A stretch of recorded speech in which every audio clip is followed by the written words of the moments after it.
Hello, Ann. I'm Gabriel, and I was born in Honduras. Actually, I have a citizen brother and from the side of my dad. Thank God my dad became a citizen after 5 years being here the last month.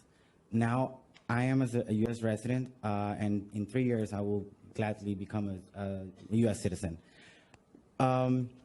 Dealing with immigration, don't you think this will be more as a discrimination or racism? And basically, the United States should be a country that shows the world that racist is a bad thing for everybody. It's not about race, it's about culture. United States, believe it or not, it's one of the countries besides one of the biggest country. United States is the country that has dealt more with racism. And that's part of the discrimination. And me as a Latin Hispanic, we feel bad because of that. We support a lot of the United States economy, and basically United States economy, it's because of Latin people. Okay, so... Okay, the answer. Now I'm talking. No, that's I can continue. That's preposterous. It's not about race. It's about culture and poverty and culture again, I was talking, man. Of races. I'm just going to say you got to read my book. This is very clearly dealt with, and the answer is you're not black. So drop the racism crap. Here to set me straight about this is Donald Trump. Oh, I'm sorry. I confuse you with him because you're both tall and blonde and obnoxious sometimes and say rude things. First in the hearts of the people. How does the left lie about immigration? Well, the original lie was the 1965 Immigration Act, pushed by Teddy Kennedy, supported by Bobby Kennedy and Dean Rusk and the Washington Post, and all of them swore up and down this immigration law will not change the basic demographics of America. The same countries that have traditionally populated America will continue to populate it. The demographics will not change. That turned out to be a massive, enormous lie, but now if anyone calls them on it, it's racist. Clearly the demographics changed, but not that much. Oh, yes, that much. From the beginning of America until 1970, the country was always about 80 to 90% white, 10 to 20% black. That's what America was. And you want to keep it that way? I think the American people should have been, that's what they say now, I think the American people should have been asked about it. But no, they were lied to, and now if you say, hey, you guys lied to us, the answer is you're racist. Really what is happening is America is being transformed into Latin America, particularly Mexico. More than a third of all legal immigrants are from Mexico. At least 60, 70% of illegal immigrants are from Mexico. Can you ask the American people, hey, would you guys prefer to be living in Mexico? Let's change our country. No country in world history has transformed itself into another country like this, and it was done without checking with the American people, and in fact, directly, specifically, knowingly lying to the American people. How many of you agree with her on this? A few. Okay. They're embarrassed. They don't want to be called racists. That's the trick. Let's just change the population and then accuse anyone who disagrees with what we've done to the country, call them racist. But I noticed none of you immigrated to Mexico. So I'm thinking that a lot more of you agree with me than are claiming to right now for fear of being called racist.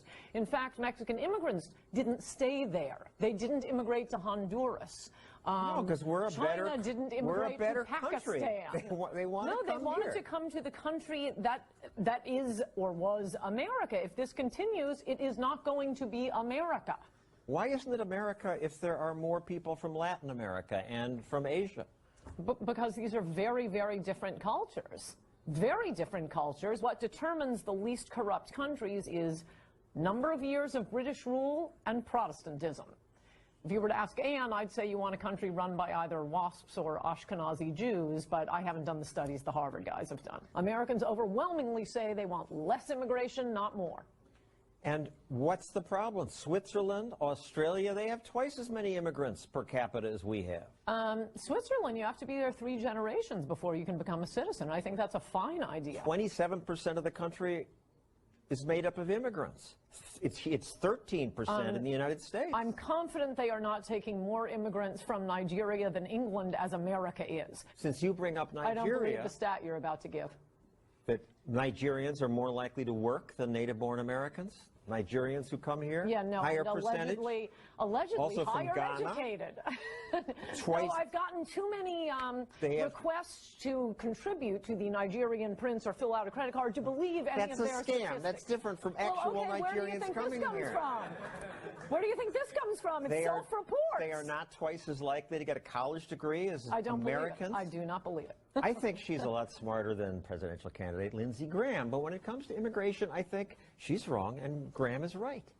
I think most are hardworking people that come from poor and corrupt countries to make a better life.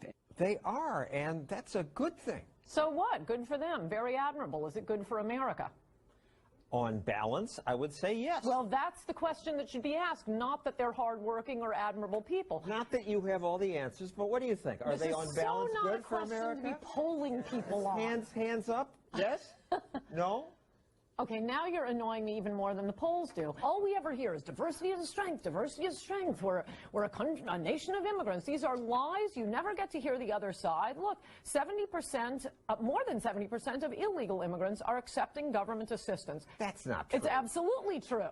So maybe before polling people, you should have the facts. If they're not eligible for food stamps. Yes, they are. They're eligible for all kinds of government assance. You're completely wrong. For some, their children get educated. They get hospital emergency room treatment. And I think you're wrong about food stamps, and they get health care.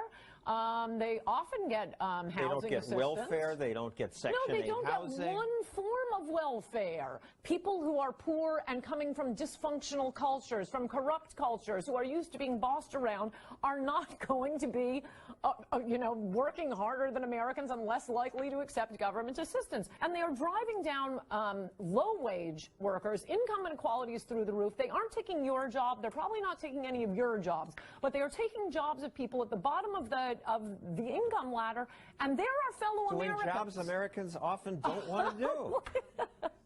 They don't want to do them free. They don't want to do them for $3 an hour. Or it's illegal to do it for $3.